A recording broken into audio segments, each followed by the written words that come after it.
என்னைக்குமே 20 years old அந்த மாதிரி தான் எவர்கிரீன் எவர் சார்மிங் நம்ம எல்லாருடைய ஃபேவரட் மேன் ஆஃப் ஸ்டீல். நம்ம நிறைய தான் சொல்லுவோம், சூப்பர் மேன்லாம் சொல்லியிருப்போம். இனிமே எங்க ஆக்ஷன் கிங்கும் சொல்லணும் அப்படின்னு ஆசைப்படுறோம். വർഷങ്ങൾക്ക് മുൻപ് 1993 എസ് എ ചന്ദ്രശേഖരന്റെ അസിസ്റ്റന്റ് ഡയറക്ടറായ ഒരു ചെറുപ്പക്കാരൻ സ്വന്തമായി ഒരു സിനിമ ചെയ്യാനുള്ള തയ്യാറെടുപ്പ് നടത്തുകയായിരുന്നു. കമൽഹാസൻ ആയിരുന്നു ആ ചിത്രത്തിലെ നായകനായി അവർ ആദ്യം തിരഞ്ഞെടുത്തത്.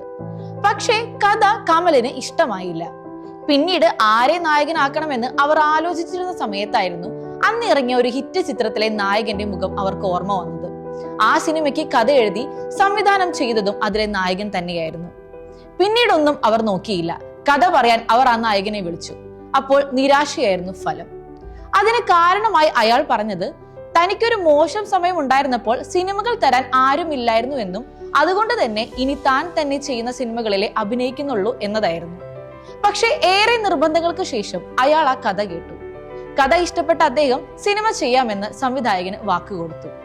ചിത്രമിറങ്ങി അത് തമിഴ് ഇൻഡസ്ട്രിയിലെ എക്കാലത്തെയും ഓർമ്മിപ്പിക്കുന്ന ഒരു വൻ വിജയമായി മാറി. ശങ്കർ എന്ന സംവിധായകനെ തമിഴ് ഇൻഡസ്ട്രിയിലേക്ക് കൊണ്ടുവന്ന ആ ചിത്രം ജെന്റിൽമാൻ ആയിരുന്നു. അതിലെ നായകൻ അർജുൻ സർജയിൽ. അർജുന്റെ അഭിനയവും AR റഹ്മാന്റെ സംഗീതവും അക്കാലത്ത് അവിടെ വൻ തരംഗമുണ്ടാക്കി.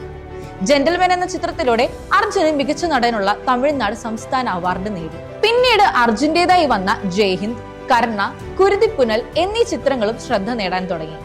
1999 നവംബർ 7 ശങ്കർ അർജുൻ കൂട്ടുകെട്ടിൽ വന്ന രണ്ടാമത്തെ ചിത്രമായ മുതലവൻ റിലീസ് ആയപ്പോഴും അർജുന് വീണ്ടും തമിഴ്നാട് സംസ്ഥാന അവാർഡ് ലഭിച്ചു. സ്ഥിരം ആക്ഷൻ സിനിമകളിൽ നിന്നും പിന്നീട് അയാൾ ചെയ്തത് ഋതം എന്ന റൊമാൻറ്റിക് ഡ്രാമ ചിത്രമായിരുന്നു. ഇതിനിടെ കന്നഡ, തെലുങ്ക് അന്യഭാഷ ചിത്രങ്ങളായ ഹനുമാൻ ജംഗ്ഷൻ, ശ്രീ മഞ്ജുനാഥ എന്ന ഈ ചിത്രങ്ങളിലും അഭിനയിച്ചു. 2002 അദ്ദേഹത്തിന്റെ സംവിധാനത്തിൽ വന്ന ഏഴുമലയിൽ, തൊട്ടടുത്ത വർഷം വന്ന പരശുരാമും വൻ വിജയമായി മാറി. പോലീസ് കഥാപാത്രങ്ങളായിരുന്നു താൻ സംവിധാനം ചെയ്ത മിക്ക സിനിമകളിലും അർജുൻ വന്നത്. 2006 അർജുന്റെ സിനിമകൾ വീണ്ടും പരാജയത്തിലേക്ക് പോയി. പിന്നീട് 2011 അജിത്ത് ചിത്രമായ മങ്കാത്തയിൽ അർജുൻ ചെയ്ത കഥാപാത്രം ഏറെ ശ്രദ്ധിക്കപ്പെട്ടു. പിന്നീട് കന്നഡ ചിത്രമായ പ്രസാദിൽ അഭിനയത്തിന് മികച്ച നടനുള്ള കർണാടക സംസ്ഥാന ചലച്ചിത്ര അവാർഡും അർജുന് തേടിയെത്തി.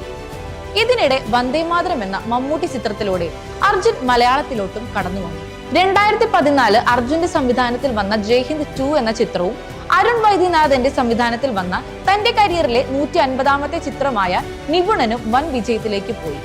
പിന്നീട് വീണ്ടും പല വ്യത്യസ്ത വേഷങ്ങൾ, പല വ്യത്യസ്ത ചിത്രങ്ങൾ. 2019 അർജുൻ മലയാളത്തിലേക്ക് വീണ്ടും വന്നു, ദിലീപിനൊപ്പം ജാക്ക് ആൻഡ് ഡാനിയൽ എന്ന ചിത്രത്തിലൂടെ. പിന്നീട് ലോകേഷ് ചിത്രമായ ലിയോയിലെ ഹറോൾ ദാസ് എന്ന കഥാപാത്രവും അതിലെ ലുക്കുമൊക്കെ ഏറെ ശ്രദ്ധിക്കപ്പെട്ടു. ഒടുവിലെത്തിയ അജിത്ത് ചിത്രമായ വിടാമുയർച്ചയിലെ അഭിനയവും ഗംഭീരം എന്ന് തന്നെ വേണം പറയാൻ. ഇപ്പോഴിതാ സീതാപായനം എന്ന ഫാമിലി ഡ്രാമ ചിത്രത്തിൽ എത്തി നിൽക്കുന്നു. അർജുൻ സർജ തന്നെയാണ് ചിത്രത്തിന്റെ സംവിധാനം. അർജുൻ സർജയുടെ മകളായ ഐശ്വര്യ അർജുനാണ് ചിത്രത്തിലെ നായിക. ചിത്രത്തിൽ ഗിരി എന്ന ഒരു കഥാപാത്രത്തെയും അർജുൻ ഇതിൽ അവതരിപ്പിക്കുന്നുണ്ട്. അന്നത്തെ തന്റെ കഷ്ടപ്പാടുകൾ കൊണ്ടും അഭിനയം കൊണ്ടും താൻ നേടിയെടുത്ത പേരാണ് ആക്ഷൻ കിങ് എന്നത്. കരിയറിൽ കുറെ വ്യത്യസ്തമായ റോളുകൾ ചെയ്തിട്ടുണ്ടെങ്കിലും ആക്ഷൻ കിങ് എന്ന പേര് പോവാത്തത് ഒരൊറ്റ കാരണം കൊണ്ടാണ്: ഹാർഡ് വർക്ക്. നമുക്ക് കാത്തിരിക്കാം എന്താണ് അടുത്ത ആക്ഷൻ കിങ്ങിന്റെ അത്ഭുതം എന്ന്.